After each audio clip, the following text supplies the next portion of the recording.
Varicose veins కి సరైన చికిత్స కోసం సంప్రదించండి ఎవిస్ హాస్పిటల్. నమస్తే రమగారు. నమస్తే జయ. రమగారు, మనం ఆ మధ్య నవల్స్ చెప్పుకున్నామండి. ఒక నోవెల్ చెప్పుకుందామా? నా ఫేవరెట్ రైటర్స్లో ఒకరు చిట్టారెడ్డి సూర్యకుమార్ గారు. మీరు అందరికీ ఇదే చెప్తారు రమగారు, అందరూ మీ ఫేవరెటే. అందరు ఎందుకు అవుతారు జయ? ఆల్మోస్ట్ వందల మంది రైటర్లు ఉన్నారు, నేను 10లో పేర్లు చెప్తా. ఓకే. బాగా చిన్నప్పుడు చదివిన పుస్తకం జయ ఇది. నేను ఒక 10th అలాగా. ఓకే, బాగుంటుంది. అయితే సూర్యకుమార్ గారి గురించి చెప్పాలి. వీరేమన్నా డాక్టర్ ఏమోనని నా అనుమానం. నవలల మీద ఇప్పుడు డాక్టర్ చిట్టారెడ్డి అని నేను చూడలే. ఇప్పుడు మెడికల్ టెర్మినాలజీ, మెడిసిన్కి సంబంధించిన విషయాలు చాలా విశదంగా చెప్తారు. మెడికల్ కాలేజీలో జరిగే ర్యాగింగ్లు, అవన్నీ బాగా, నర్సులు వాళ్ళు వేసుకునే బట్టలు, వాళ్ళు చేసే పనులు, ఆపరేషన్ థియేటర్ సంగతులు, అవి భలే వివరంగా చెప్తారు. Okay. And more over Suryakumar గారి దగ్గర ఒక ప్రత్యేకమైన క్వాలిటీ మిగిలిన రైటర్స్లో తక్కువ ఉండేది, వీరిలో బాగా ఎక్కువ ఉండేది ఏంటంటే ప్రతి క్యారెక్టరు పరిచయం చేస్తూ వారికి ఒక చిన్న కథ చెప్తారు. క్యారెక్టర్కి వాళ్ళ జీవితానికి సంబంధించిన కొన్ని, వాళ్ళు ఎలాంటి వాళ్ళు అనేది వాళ్ళకి సంబంధించిన కథ వివరంగా ఇచ్చేస్తారు. హైలైట్ బాగుంటుంది. ఎంత బాగుంటాయో. ఓకే. చాలా విషయాలు, చాలా వ్యక్తుల గురించి. ఆ ఆపరేషన్ థియేటర్లో పనిచేసే ఒక క్యారెక్టర్, అతనిది ఒక చిన్న కథ బ్రీఫ్గా ఇచ్చేస్తారు. విశ్వనాథ్ సత్యనారాయణ గారిది కూడా ఇలాంటి ఒక తరహా ఉంటుంది. ఆయన దగ్గర కూడా క్యారెక్టర్ పరిచయం చేసేటప్పుడు వాళ్ళకి సంబంధించిన వివరం ఇవ్వడం చాలా బాగుంది అనిపించేది నాకు ఇష్టం. ఆయన విశ్వనాథ్ సత్యనారాయణ గారు ఆల్ టైమ్ ఫేవరెట్. అదే. సూర్యకుమార్ గారివి 3-4 నవెల్స్ చాలా బాగుంటాయి. అండ్ ఇంకోటి ఏంటంటే నాకు గుర్తుండి, నేను 10th క్లాస్లో ఉన్నప్పుడు లేదా ఇంటర్ ఫస్ట్ ఇయర్ సెకండ్ ఇయర్లో ఉన్నప్పుడు గణపతి సచ్చిదానంద స్వామీజీ గురించిన ఒక సీరియల్ రాశారు వీరు. సచ్చిదానంద స్వామీజీ ఇప్పుడు ఉన్నారు కదా మైసూరు. అవునండి. అయితే వారి కథ ఈవిడే రాశారు. భలే వివరంగా ఉండేది. ఇప్పుడు నేను కథ చెప్పు అంటే నేను చెప్పలేను, కానీ ఆ ఏజ్లో నన్ను ఎక్కువ అట్రాక్ట్ చేసింది జయ. ఓకే. ఆ పుస్తకం, ఆ సీరియల్ చదవటం వల్లే నాకు స్వామీజీ వారి గురించి తెలిసింది. తర్వాత ఈ మన శ్వేతార్క గణపతి తెలుసు కదా నీకు? జిల్లేడు చెట్టు మొదలు గణపతిగా రూపొందటం ఆ పుస్తకంలో చదివాను నేను. అప్పుడు అది సీరియల్గా వచ్చేది. ఆంధ్రభూమిలో వచ్చిందేమోనని అనుకుంటున్నా, బాగా ఖచ్చితంగా జ్ఞాపకం లేదు. ఓకే. వీరి వల్లే అది తెలుసుకున్నాను అనమాట. అందులో ఎన్ని రకాల క్యారెక్టర్సు, వాళ్ళ కథలు. ఇవాళ మనం ఏం చెప్దామంటే, ఇది నేను ఇందులో పెద్ద స్టోరీ ఉందని నేను అన్నాను. చాలా క్యారెక్టర్ల సమాహారంగా కనపడుతుంది. Brief story. ఓకే. కన్నెపిల్లలు, 2 అమ్మాయిల కథ ఇది. ఇవి ఉదాత్త చరిత్రలు కూడా బాగుంటుంది. నెక్స్ట్ టైం చెప్పుకుందాం తప్పకుండా. వీరితో నాకేమీ పర్సనల్ టచ్ అవి ఏం లేవు, చాలా కాలం క్రితం చదివినవి కదా. నేను కొంతమంది రైటర్స్ తోటి అయితే మనం అవకాశం ఉంది, వీరితోటి నేను తెలుసుకోలేకపోయాను అట్లా. ఒకవేళ ఇది విన్నాక మన విధి విన్యాసాలు చెప్పినప్పుడు వాళ్ళ అమ్మాయి నాతో మాట్లాడారు, రైటర్ అమ్మాయి కౌశల్యాదేవి గారు, అంతే కదా, మాట్లాడారు. ఇప్పుడు కూడా అవకాశం ఉంటుంది. నండూరు రామ్మోహన్ రావు గారు అమ్మాయి కూడా టచ్లోకి వచ్చారు. వీరు కూడా అట్లా ఎవరైనా వస్తే ఇంకా సంతోషంగా ఉంటుంది. అది నాకు చాలా ఇష్టమైన రచయిత్రులలో చిట్టారెడ్డి సూర్యకుమార్ గారు ఒకరు. బాగుంటాయి కథలు. అయితే ఇది వందన, సరిత అని 2 అమ్మాయిలు, కన్నెపిల్లలు. వీళ్ళు ఏంటంటే స్కూల్ ఫ్రెండ్స్. మనకి ఇది ఎక్కడి నుంచి పరిచయం చేస్తారు కథ? వందనేమో స్టాఫ్ నర్స్గా పనిచేస్తుంది, సరితేమో స్కూల్ టీచరు. ఓకే. ఓ టీచరు వీళ్ళిద్దరు కలిసి ఒకే ఊళ్ళో కలిసి ఉంటారు. వీళ్ళు ఏంటంటే స్కూల్లో కలుసుకున్నారు, హై స్కూల్లో. వందన ఇంచుమించుగా అనాథ. వాళ్ళ అమ్మ వాళ్ళు ఉన్నారు, కానీ కొంచెం పెద్దయ్యాక అమ్మ చనిపోయింది. ఒక మేనబావ ఉన్నాడు, అతనేమో డిఫెన్స్లో ఎక్కడో పనిచేస్తున్నాడు, యుద్ధానికి మన సైనికుడిగా చేరాడనమాట. ఆర్మీలో ఉన్నాడు. ఎప్పుడో బావ వచ్చి తనని పెళ్లి చేసుకుంటాడు అనుకుంటుంది. అయితే 10th క్లాస్ దాకా, SLC దాకా కలిసి చదువుకుంటారు వీళ్ళు. సరిత ఒక పోలీస్ ఆఫీసర్ గారి కూతురు, కొంచెం ధనికులు కింద లెక్క. వందన పేదింటి అమ్మాయి, కానీ వీళ్ళిద్దరూ చాలా క్లోజ్ ఫ్రెండ్స్గా ఉంటారు. ఓకే. స్కూల్లో కలుసుకుంటారు. ఆ స్కూల్లో విషయాలు చెప్పేటప్పుడు కూడా క్రిస్టియన్స్ మిషనరీ స్కూలు, దానికి హాస్టల్ ఉండటం, హాస్టల్లో ఏమిటో నీకు ఆ వందన నీ తేనెకళ్ళు ఇంకా తేలిపోతున్నాయంటే మీ అన్నంలో పురుగులు వస్తున్నాయని చెప్తుంది అనమాట. అన్నంలో పురుగులు వస్తున్నాయి, కళ్ళకి మంచిది, ఒంటికి బలం అని చెప్పారు అంటుంది. ఈ అమ్మాయి కూడా, చిన్నమ్మాయి సరిత కూడా హాస్టల్లో చేరి వాళ్ళ మీద బోల్డ్ అన్ని కంప్లైంట్లు ఇచ్చి అలా చేస్తుంది అనమాట. సరిత చిచ్చుబుడ్డి, ఇంట్లో ఏమో చిచ్చు అనే పిలుస్తారు అమ్మాయిని. ఈ వందన పాపం అమాయకంగా మెత్తగా ఉంటుంది, మృదువుగా ఉంటుంది మనిషి. ఈ ఇద్దరు 10th క్లాస్ అప్పుడు 8th 9th క్లాసుల్లో వచ్చి చేరుతుంది వెళ్ళి స్కూల్లో. ఆయనకి ట్రాన్స్ఫర్లు అవుతున్నాయని తండ్రికి ఈ స్కూల్లో వేస్తారు. మొదట ఏదో వచ్చేది ఇంటి నుంచి, తర్వాత హాస్టల్లో చేరిపోతుంది. 10th క్లాస్ ఈ అమ్మాయి ఫెయిల్ అవుతుంది, ఆ అమ్మాయి పాస్ అవుతుంది. ఓహో, 10th ఫెయిల్ వందన. ఫెయిల్ అయితే ఏం చేస్తుంది, నర్సింగ్ ట్రైనింగ్లో చేరిందనమాట. అప్పుడు SLC కాలం ఇది. అదే మన 10th క్లాసు కంటే ముందే. SLC అంటే ఇంటర్ వరకు కదా రమ్మగారు, +1 +2 కలిపితే కదా SLC. అది నాకు తెలీదు, నేను అట్లా విన్నా. అలాగా అయి ఉంటుంది బహుశా. ఓల్డ్ SLC అంటే మన ఇంటర్మీడియట్ తో సమానంగా ఈక్వల్ అని. 12th క్లాస్ ఏమో మరి అనుకుంటున్నాను రమ్మగారు. అయి ఉండొచ్చు. ఈ అమ్మాయి ఏమో ఒక అమ్మాయి వందనేమో నర్స్ ట్రైనింగ్కి వెళ్తుంది, సరితేమో కాలేజీలో చేరుతుంది. ఓకే. తర్వాత స్కూల్ టీచర్గా వస్తుంది అనమాట. కొంతకాలం ఈ అమ్మాయి ఒకళ్ళకొకళ్ళు ఉత్తరాలు రాసుకోవటము, ఎప్పుడు కలిసే ఉంటారు, మాట్లాడుకుంటూ ఉంటారు. అప్పటికి ఫోన్లు కొంచెం తక్కువ కదా, ఈ ఫోన్లు పబ్లిక్ ఫోన్లు అవి లేవు. ఏదో ఒక ఆఫీసుల్లో, కాలేజీల్లో, హాస్పిటల్స్లో ప్రత్యేకంగా ఇంత దెబ్బ ఫోన్లు ఉండేవి. ఈ వ్యవహారం కాదుగా ఉత్తరాలు రాసుకోవటం అనమాట. వీళ్ళు ఒక బిల్డింగ్లో అద్దెకుంటారు. ఆ బిల్డింగ్లో ఉన్న ప్రతి క్యారెక్టర్ని పరిచయం చేస్తారు. వీళ్ళిద్దరు అమ్మాయిలు 20 ఏళ్ల వాళ్ళు, అందంగా ఉంటారు, చక్కగా ఎప్పుడు నవ్వుకుంటూ ఉంటారు. చుట్టుపక్కల వాళ్ళందరూ ఎలా ప్రవర్తిస్తారు వీళ్ళతోటి అవి చూపిస్తారు. ఈ కథ నేను చెప్పే కథ, ఇందులో పెద్ద స్టోరీ రాదు. ఈ పుస్తకం దొరికితే చదవండి, డెఫినెట్లీ యూ విల్ ఎంజాయ్. అసలు ఆ క్యారెక్టర్స్ పరిచయం చేయటము, క్యారెక్టర్ కథ చెప్పటము అమోఘంగా ఉంటుంది, బాగుంటుంది, చాలా బాగుంటుంది. ఆ బిల్డింగ్లో ఎవరో ప్రతి వాళ్ళు అప్పులకి రావటం, పంచదార ఉందా, అది ఉందా, ఇది ఉందా అని.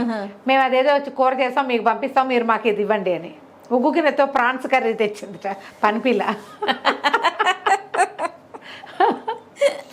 అది ఉందా, అది నీళ్ళు అయిపోవటము, మోటార్లు వేయటము. ఈ సరితకి ఏంటంటే అందరికీ పేర్లు పెడుతుంది అనమాట. ఆ బిల్డింగ్ రాసమణి గారని ఒక ఆవిడది. ఆవిడ ఏం చేస్తుంది, పెద్ద సైట్ ఉంటే వెనకాల బోల్డ్ అని చెట్లు వేసుకుని పువ్వు పిద్ద ఒకటి కూడా బయటికి రానేది అన్నీ వాళ్ళే వాడుకుంటారు. అందరి దగ్గర రెంట్లు కలెక్ట్ చేస్తుంది. ప్రతి వాళ్ళ ఇంటికి ప్రతి వాళ్ళ మీద దృష్టి. వాళ్ళ దగ్గర భీముడు అని ఒక పనివాడు ఉంటాడు, సన్నగా ఉంటాడు అనమాట, బక్క భీముడు అంటుంది. పేర్లు పెడుతుంది అనమాట ప్రతి వాళ్ళకి. తనతో పనిచేసే స్కూల్ టీచర్లు, వాళ్ళ క్యారెక్టర్స్ కూడా పరిచయం చేస్తారు. ఈ వందన హాస్పిటల్లో పనిచేస్తుంది. ఈ అమ్మాయి అందంగా ఉంటుంది. చాలామంది ట్రై చేస్తుంటారు. హాస్పిటల్స్లో ఉండేటువంటి ఏమంటారు, కొన్ని దుర్మార్గాలు, వ్యక్తుల్లో ఎలాంటి భావాలు ఉంటాయి, ఎంత చులకనగా ఉంటారు మనుషులు, ఆడపిల్లల్ని ఎంత చులకనగా చూసేవాళ్ళు, అవి కనపడతాయి. ఓ తాయారమ్మ గారని ఒక ఆవిడ ఎంతసేపు భర్తను వదిలిపెట్టేసి కొడుకు దగ్గర ఉంటుంది. ఆ కొడుకేమో వీళ్ళకేసి చూస్తుంటాడు. ఏదో మాట మీద ఆ తాయారమ్మ గారిని హాస్పిటల్ తీసుకెళ్తాడు. ఆవిడ ఇంతలా ఉంటుంది. రోజు పంచదార కోసం పిల్లాడు రవ్వలడ్డు చేయమన్నాడు ఉంటుంది.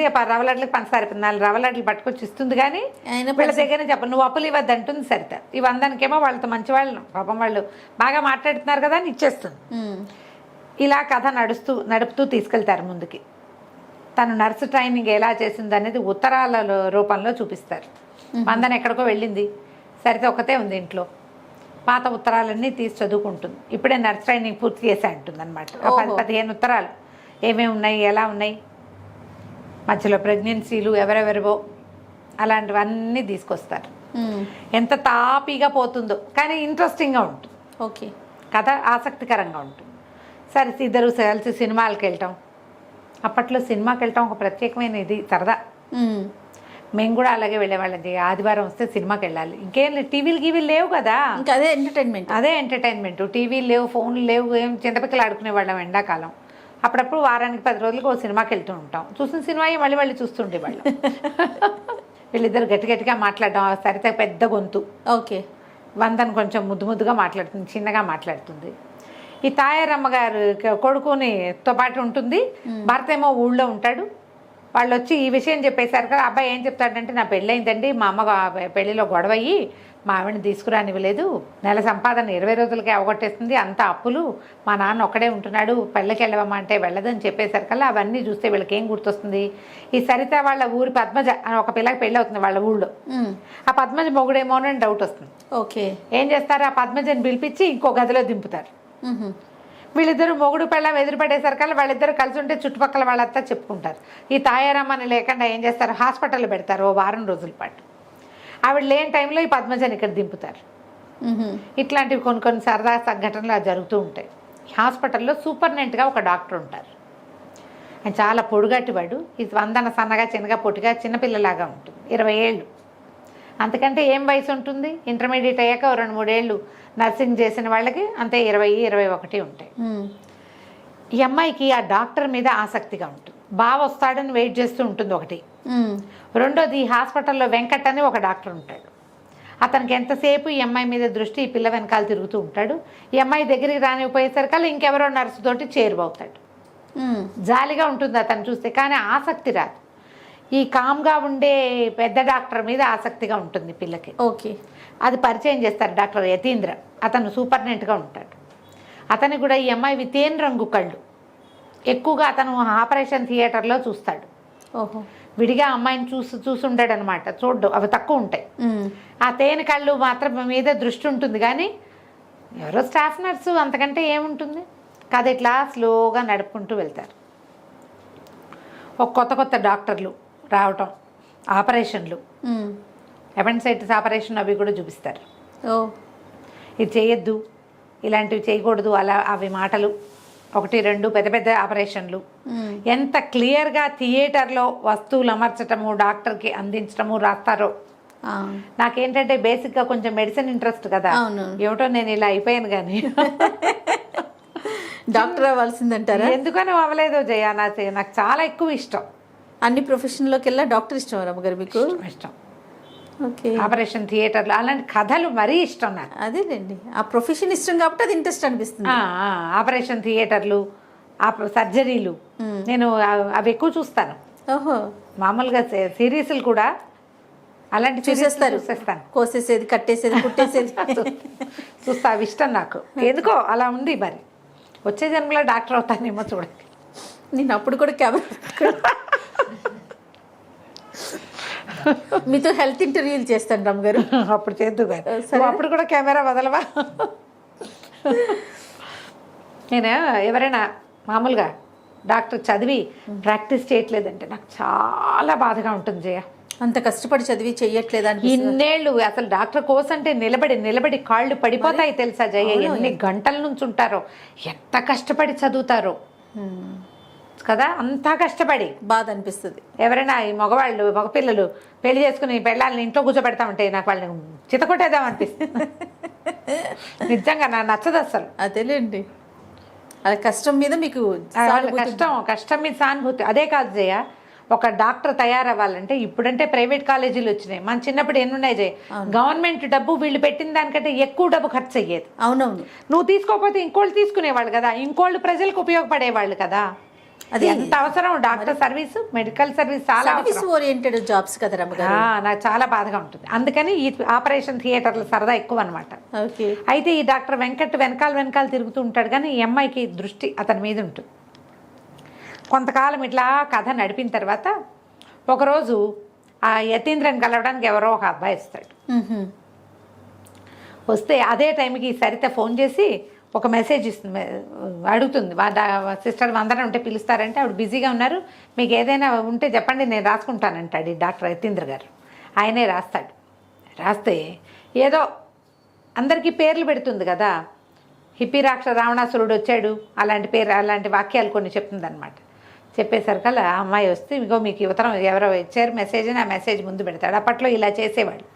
ఫోన్ దగ్గరికి మనిషిని పిలవలేకపోతే వాళ్ళు చెప్పింది రాసుకుని అప్పచెప్పేవాళ్ళు అనమాట. ఎవరికైనా ఫోన్ చేయండి, అమ్మగారికి సీరియస్ అవేవో చెప్తారు కదా. వీళ్ళిద్దరూ అడుగుతారు ఏమిటి ఈ మెసేజ్కి అర్థం అని. ఆ రెండో కుర్రాడు ఈ అమ్మాయి వెనకాల వస్తాడు. ఓకే. అక్కడ ఇంకో అబ్బాయి ఇచ్చాడు కదా.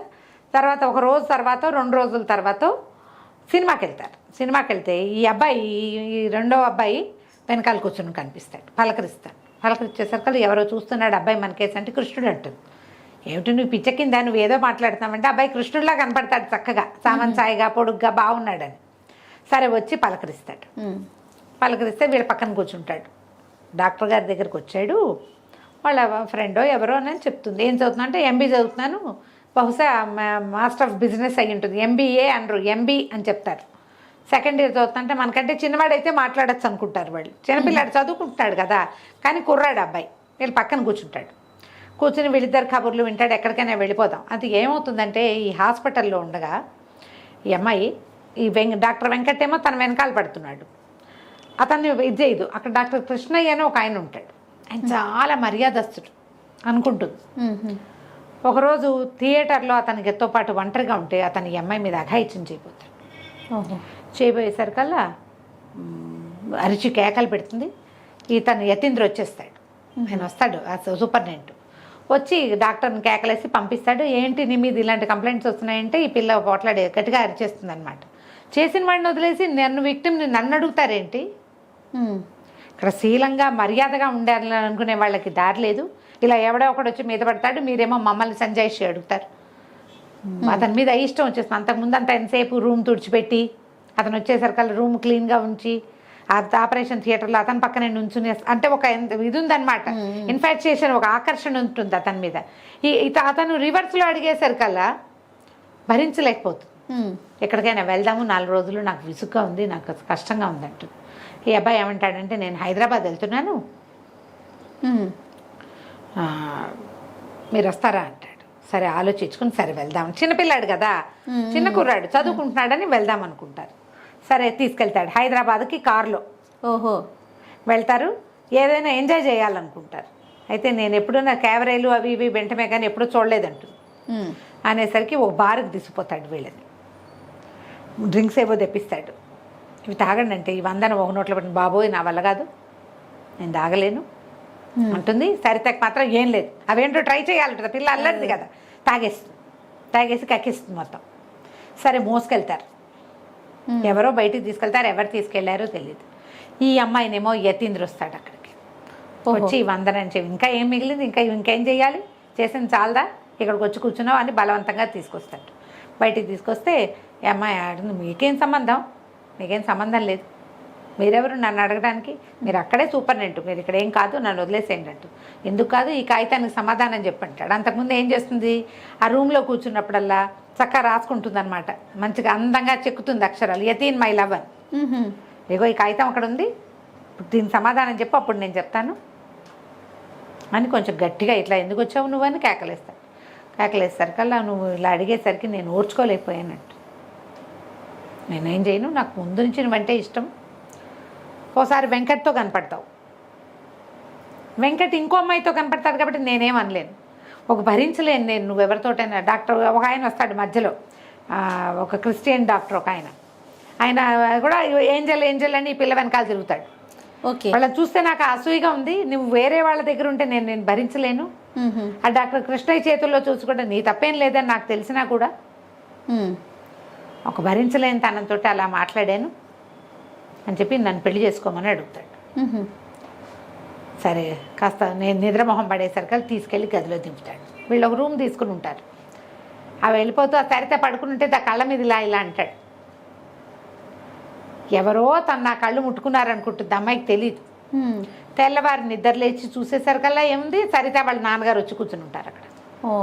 కాంతపోతారు, ఏం చేయాలో తెలియదు. వీళ్ళు వచ్చి హోటల్ రూమ్లో దిగితే ఇద్దరు ఆడపిల్లలు, ఆ కాలం అది కాదు 70s కదా మరి, అక్కడి నుంచి మొహాలు కడుక్కురండి, తయారవ్వండి, ఇంటికి వెళ్ళిపోతామంటారు అని చెప్పి తీసుకెళ్తారు. ఆ డాక్టర్ ఈ లోపల ఆయన వస్తాడు యతీంద్ర. మేము మా పిల్లల్ని ఇంటికి తీసుకెళ్ళి మాట్లాడుకుంటాను లేండి డాక్టర్ గారు అని చెప్పేస్తాడు ఆయన. పిల్లలు ఇద్దరిని ఆడపిల్లలు ఇద్దరిని తీసుకుపోయి ఇంటి దగ్గర తిప్పుతాడు. తల్లి సంతోషిస్తుంది.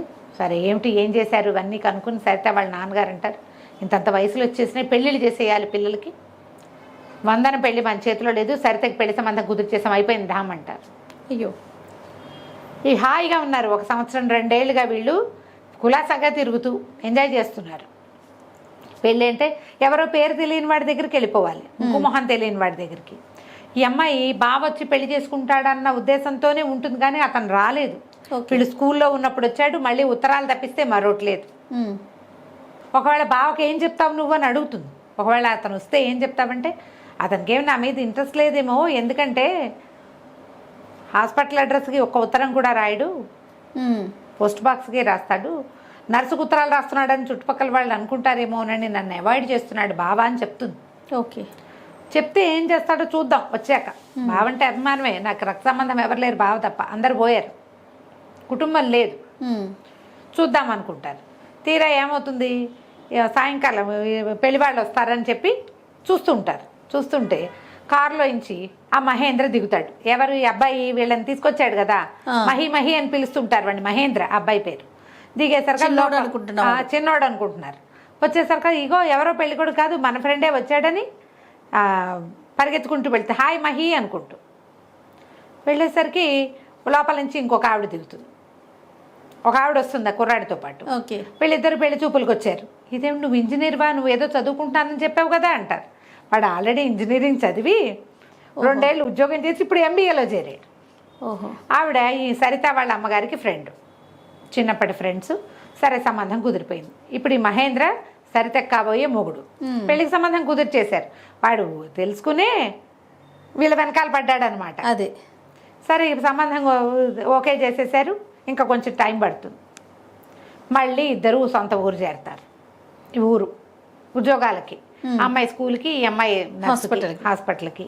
అక్కడి నుంచి హాస్పిటల్కి వెళ్ళేసరికల్లా ఆ హాస్పిటల్లో స్టాఫ్ అందరూ చెప్తారు డాక్టర్ కృష్ణ మీద ఇది తీసుకున్నారు, యాక్షన్ తీసుకున్నారు, పోలీస్ రిపోర్ట్ ఇవ్వమన్నారు. మిగిలిన వాళ్ళు రిపోర్ట్ ఇస్తే అమ్మాయి కోర్టుకు రావాలి కాబట్టి అలా వద్దని పనిష్మెంట్ కింద ఏదో వేరే ఊరు వేసేసారు, కృష్ణ చేసేసారు అని చెప్తారు.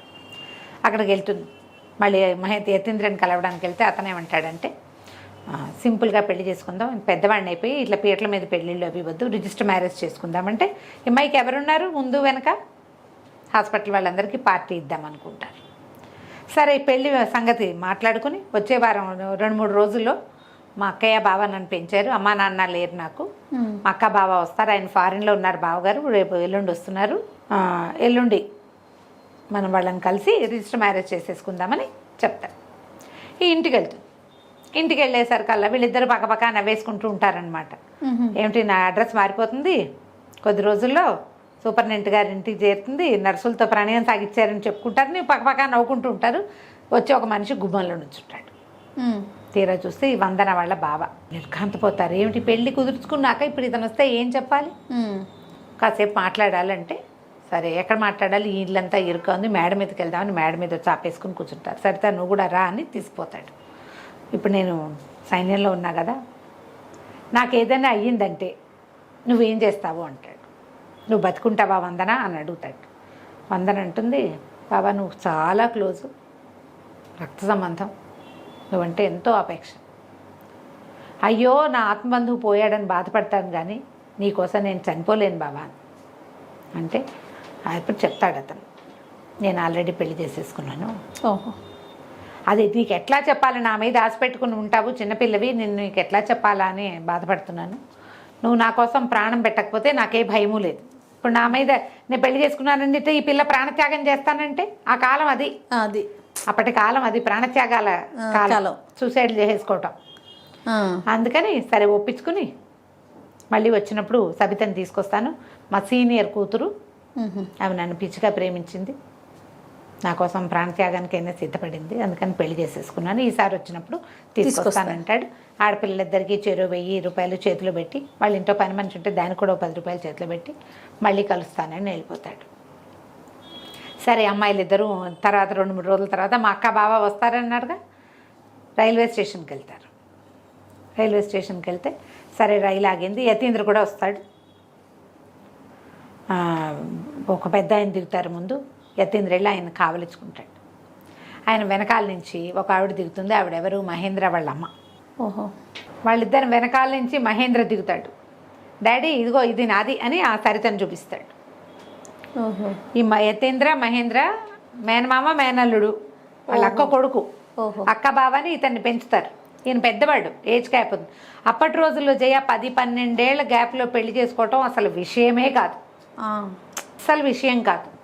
15-20 ఇయర్స్ గ్యాప్లో కూడా పెళ్ళిళ్ళు చేసుకునేవారు. ఆడవాళ్ళు ఆసక్తి చూపించి కూడా 10-12 ఇయర్స్ గ్యాప్లో పెళ్లి చేసుకునేవాళ్ళు. ఇప్పుడు ఈ 120 ఇయర్స్ది. ఆయన సీనియర్ డాక్టర్, సూపర్ స్పెషాలిటీ చేసిన డాక్టర్ అంటే 33-35 ఏళ్ళు ఉంటాయిగా ఈజీగా. సరే, తర్వాత హాయిగా పెళ్ళిళ్ళు అయిపోతాయి, హాయిగా ఉంటారు. ఈ రైల్వే స్టేషన్ సీనే ఈ కథకి ఎండింగ్. ఓకే. ఈ అమ్మాయిలు ఇద్దరు ఎలాంటి లివింగ్లో ఉన్నారు అది చూపిస్తారు. దొరికితే తప్పకుండా చదవండి. ఇంకో కథ కూడా, ఉదాత్త చరిత్రలు కూడా చాలా బాగుంటుంది వీరిది. మళ్ళీ చెప్దాం ఇంకొకసారి. తప్పకుండా రమ్య గారు. నమస్తే. నమస్తే జయ. సుమన్ టీవీలో మీ పర్సనల్ అండ్ బిజినెస్ ప్రమోషన్స్ కోసం కింది నెంబర్కి కాంటాక్ట్ చేయండి.